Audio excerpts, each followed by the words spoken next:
Assalamualaikum warahmatullahi wabarakatuh. Perkenalkan, nama saya Winda Sari Juliana dari Prodi S1 Keperawatan 8A.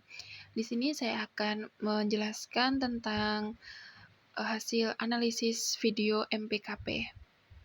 Sebelum saya menjelaskan hasil analisis video MPKP, di mana MPKP adalah model praktik keperawatan profesional, suatu sistem, struktur, proses, dan nilai-nilai profesional yang memungkinkan perawat profesional mengatur pemberian asuhan keperawatan termasuk lingkungan yang dapat menopang pemberian asuhan tersebut. Nah, tujuannya yaitu yang pertama, menjaga konsistensi asuhan keperawatan, mengurangi konflik tumpang tindih dan kekosongan pelaksanaan asuhan keperawatan oleh tim keperawatan, menciptakan kemandirian dalam pemberian asuhan keperawatan, memberikan pedoman dalam menentukan kebijakan dan keputusan, menjelaskan dengan tegas ruang lingkup dan tujuan asuhan keperawatan bagi setiap tim keperawatan. Nah, jenis metode MPKP itu ada metode tim, metode primer, metode fungsional, metode kasus, metode modular, metode differentiated practice, dan manajemen kasus.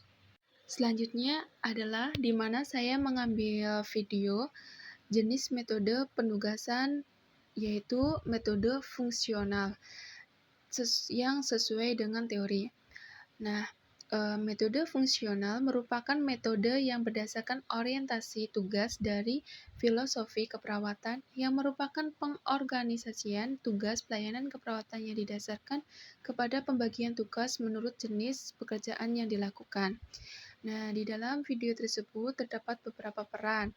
Nah, kepala ruangan diperani oleh Feren, perawat 1 diperani oleh Krisanti, perawat 2 diperani oleh Feranti, perawat 3 diperani oleh Jonathan, pasien diperani oleh Anike, keluarga pasien diperani oleh Arya, dan sutradara diperani oleh Vindasari. Nah, langkah yang dilakukan dalam video tersebut adalah kepala ruang membuka diskusi dengan berdoa menurut kepercayaan masing-masing. Setelah itu, kepala ruang menjelaskan keadaan dan status pasien. Nah, di mana ditemukan nama pasien adalah Nyonya AN, umur 35 tahun, dan diagnosa medis adalah hipertensi. Di mana ditemukan tekanan darah 160/100. Intervensi yang akan dilaksanakan atau dilakukan untuk pasien adalah cek tekanan darah, berikan edukasi tentang hipertensi, dan cek kembali keadaan pasien. Kepala ruang memberikan tugas intervensi yang akan dilaksanakan atau dilakukan kepada perawat pelaksana dan diskusi ditutup oleh kepala ruang. Setelah itu, perawat 2 dan 3 menuju ke ruangan pasien, di mana perawat 2 melakukan cek tekanan darah dan pemberian edukasi ke pasien dan keluarga pasien dilaksanakan oleh perawat 3. Setelah intervensi diberikan, perawat 2 dan 3 berpamitan dengan pasien. Setelah itu, perawat 1 melakukan perawatan infus. Nah, di mana ditemukan hasil bahwa perawat 1 yaitu bertugas perawatan infus, perawat 2 yaitu cek tekanan darah, dan perawat 3 yaitu penkes, pendidikan kesehatan atau pemberian edukasi tentang hipertensi kepada pasien. Seorang perawat dapat melakukan 2 jenis tugas atau lebih untuk semua klien atau pasien yang ada di ruangan tersebut. Kepala ruangan bertanggung jawab dalam pembagian tugas tersebut dan menerima laporan tentang semua pasien serta menjawab semua pertanyaan tentang pasien. Untuk selanjutnya yaitu tentang kelebihan dan kekurangan pada video roleplay tersebut. Untuk kelebihannya yaitu pertama adalah perawat terampil untuk tugas yang dilakukan. Yang kedua adalah memberikan kepuasan bekerja bagi perawat. Kenapa sih hanya memberikan kepuasan bagi perawat? Karena perawat melakukan intervensi atau tindakan yang mereka kuasai atau yang mereka ahli kayak gitu, profesional. Setelah itu dapat menyelesaikan tindakan atau intervensi pada pasien dalam waktu singkat dengan pembagian tugas yang jelas.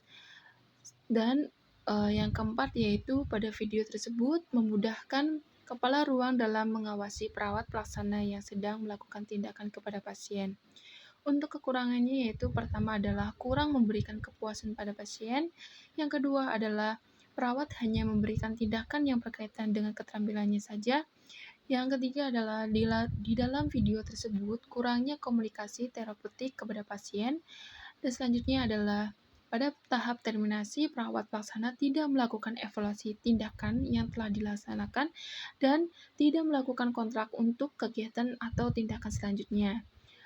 Dan untuk selanjutnya yaitu perawat langsung meninggalkan pasien setelah melakukan tindakan tersebut, kurangnya hubungan atau kedekatan antara perawat dan pasien. Pada video tersebut, kurangnya mendalami. Saran untuk video tersebut adalah yang pertama, memberikan kepuasan pada pasien, yang kedua, tingkatkan komunikasi terapeutik kepada pasien, dan tingkatkan hubungan antara perawat dan pasien.